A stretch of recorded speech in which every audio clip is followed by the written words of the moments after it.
राम राम राम राम राम राम राम राम राम नारायण नारायण। संबंध। संसार वृक्ष का छेदन करने के बाद साधक को क्या करना चाहिए, इसका विवेचन आगे के चौथे श्लोक में करते हैं। ततः पदं तत् परिमार्गितव्यम्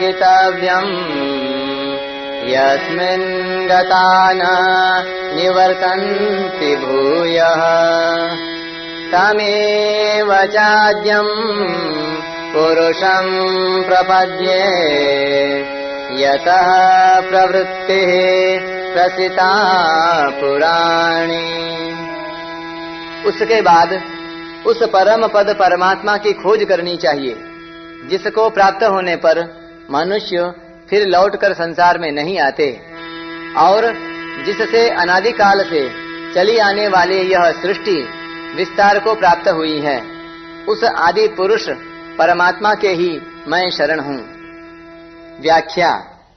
ततः पदम तत् परिमार्गितव्यम।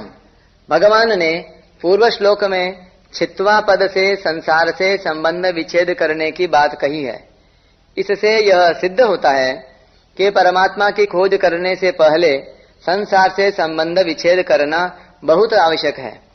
कारण कि परमात्मा तो संपूर्ण देश, काल, वस्तु, व्यक्ति, घटना, परिस्थिति आदि में ज्यों के त्यों विद्यमान है। केवल संसार से अपना संबंध मानने के कारण ही नित्य प्राप्त परमात्मा के अनुभव में बाधा लग रही है।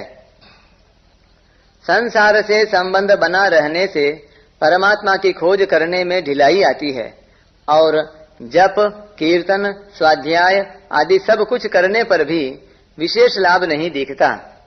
इसलिए साधक को पहले संसार से संबंध विच्छेद करने को ही मुख्यता देनी चाहिए। जीव परमात्मा का ही अंश है। संसार से संबंध मान लेने के कारण ही वह अपने अंशी यानी परमात्मा के नित्य संबंध को भूल गया है। अतः भूल मिटने पर मैं भगवान का ही हूँ, इस वास्तविकता की स्मृति प्राप्त हो जाती है। इसी बात पर भगवान कहते हैं कि उस परम पद से यानी परमात्मा से नित्य संबंध पहले से ही विद्यमान है, केवल उसकी खोज करनी है। संसार को अपना मानने से नित्य प्राप्त परमात्मा अप्राप्त दिखने लग जाता है और अप्राप्त संसार प्राप्त दिखने लग जाता है। इसलिए परम पद को यानी परमात्मा को तत्पद से लक्ष्य करके भगवान कहते हैं कि जो परमात्मा नित्य प्राप्त है उसी की पूरी तरह खोज करनी है। खोज उसी की होती है जिसका अस्तित्व पहले से ही होता है। परमात्मा अनादि और सर्वत्र परिपूर्ण है। अतः यहाँ खोज करने का मतलब यह नहीं है कि किसी साधन विशेष के द्वारा परमात्मा को ढूंढना है।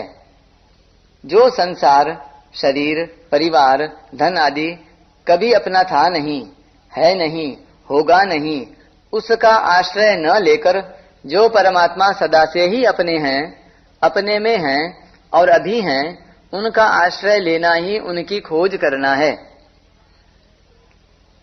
साधक को साधन भजन करना तो बहुत आवश्यक है, क्योंकि इसके समान कोई उत्तम काम नहीं है। किंतु परमात्म तत्व को साधन भजन के द्वारा प्राप्त कर लेंगे, ऐसा मानना ठीक नहीं, क्योंकि ऐसा मानने से अभिमान बढ़ता है, जो परमात्मा प्राप्ति में बाधक है। परमात्मा कृपा से मिलते हैं, उनको किसी साधन से खरीदा नहीं जा सकता। साधन से केवल असाधन का नाश होता है, अर्थात साधन से केवल संसार से तादात्म्य, ममता और कामना का संबंध अथवा परमात्मा से विमुखता का नाश होता है, जो अपने द्वारा ही किया हुआ है। अतः साधन का महत्व असाधन को मिटाने में ही समझना चाहिए। असाधन को मिटाने की सच्ची लगन हो तो असाधन को मिटाने का बल भी परमात्मा की कृपा से मिलता है। साधकों के अंतःकरण में प्रायः एक धारणा बनी हुई है कि जैसे उद्योग करने से संसार के पदार्थ प्राप्त होते हैं, ऐसे ही साधन करते करते अंतःकरण शुद्ध होने पर ही परमात्मा की प्राप्ति होती है। परंतु वास्तव में यह बात नहीं है, क्योंकि परमात्मा प्राप्ति किसी भी कर्म का फल नहीं है। अर्थात परमात्मा प्राप्ति किसी भी साधन, तपस्या आदि का फल नहीं है, चाहे वह कर्म कितना ही श्रेष्ठ क्यों न हो। कारण कि श्रेष्ठ से श्रेष्ठ कर्म का भी आरंभ और अंत होता है। अतः उस कर्म का फल नित्य कैसे होगा? कर्म का फल भी आदि और अंत वाला होता है। इसलिए नित्य परमात्मा तत्व की प्राप्ति किसी कर्म से नहीं होती।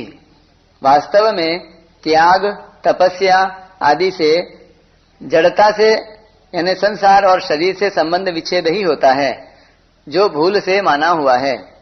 संबंध विच्छेद होते ही जो तत्व सर्वत्र है, सदा है, नित्य प्राप्त है, उसकी अनुभूति हो जाती है, उसकी स्मृति जागृत हो जाती है। अर्जुन भी पूरा उपदेश सुनने के बाद अंत में कहते हैं, स्मृतिर्लब्धा, मैंने स्मृति प्राप्त कर ली है। यद्यपि विस्मृति भी अनादि है, तथापि वह अंत होने वाली है। संसार की स्मृति और परमात्मा की स्मृति में बहुत अंतर है। संसार की स्मृति के बाद विस्मृति का होना संभव है, जैसे पक्षाघात यानी लकवा होने पर पढ़ी हुई विद्या की विस्मृति होना संभव है। इसके विपरीत परमात्मा की स्मृति एक बार हो जाने पर फिर कभी विस्मृति नहीं होती। जैसे पक्षाघात होने पर अपनी सत्ता की विस्मृति नहीं होती, यानी मैं हूं इसकी विस्मृति नहीं होती। कारण यह है कि संसार के साथ कभी संबंध होता नहीं और परमात्मा से कभी संबंध छूटता नहीं। शरीर संसार से मेरा कोई संबंध नहीं है। इस तत्व का अनुभव करना ही संसार वृक्ष का छेदन करना है और मैं परमात्मा का अंश हूं, इस वास्तविकता में हरदम स्थित रहना ही परमात्मा की खोज करना है। वास्तव में संसार से संबंध विच्छेद होते ही नित्य प्राप्त परमात्मा तत्व की अनुभूति हो जाती है। यस्मिन् गता न निवर्तन्ति भूयः, जिसे पहले श्लोक में ऊर्ध्व मूलम पद से तथा इस श्लोक में आद्यम पुरुषम पदों से कहा गया है और आगे छठे श्लोक में जिसका विस्तार से वर्णन हुआ है, उसी परमात्मा तत्व का निर्देश यहाँ यस्मिन् पद से किया गया है। जैसे जल की बूंद समुद्र में मिल जाने के बाद पुनः समुद्र से अलग नहीं हो सकती, ऐसे ही परमात्मा का अंश जीवात्मा परमात्मा को प्राप्त हो जाने के बाद फिर परमात्मा से अलग नहीं हो सकता, अर्थात पुनः लौटकर संसार में नहीं आ सकता। ऊंच नीच योनियों में जन्म लेने का कारण प्रकृति अथवा उसके कार्य गुणों का संग ही है। अतः जब साधक असंग शस्त्र के द्वारा गुणों के संग का सर्वथा छेदन कर देता है, यानी असत के संबंध का सर्वथा त्याग कर देता है, तब उसका पुनः कहीं जन्म लेने का प्रश्न ही पैदा नहीं होता। यतः प्रवृत्ति ही प्रसृता पुराणी, संपूर्ण सृष्टि के रचयिता एक परमात्मा ही हैं। वे ही इस संसार के आश्रय और प्रकाशक हैं। मनुष्य भ्रमवश सांसारिक पदार्थों में सुखों को देखकर संसार की तरफ आकर्षित हो जाता है और संसार के रचयिता परमात्मा को भूल जाता है। परमात्मा का रचा हुआ संसार भी जब इतना प्रिय लगता है, तब संसार के रचयिता परमात्मा कितने प्रिय लगने चाहिए। यद्यपि रची हुई वस्तु में आकर्षण का होना एक प्रकार से रचयिता का ही आकर्षण है, तथापि मनुष्य अज्ञानवश उस आकर्षण में परमात्मा को कारण न मानकर संसार को ही कारण मान लेता है और उसी में फंस जाता है।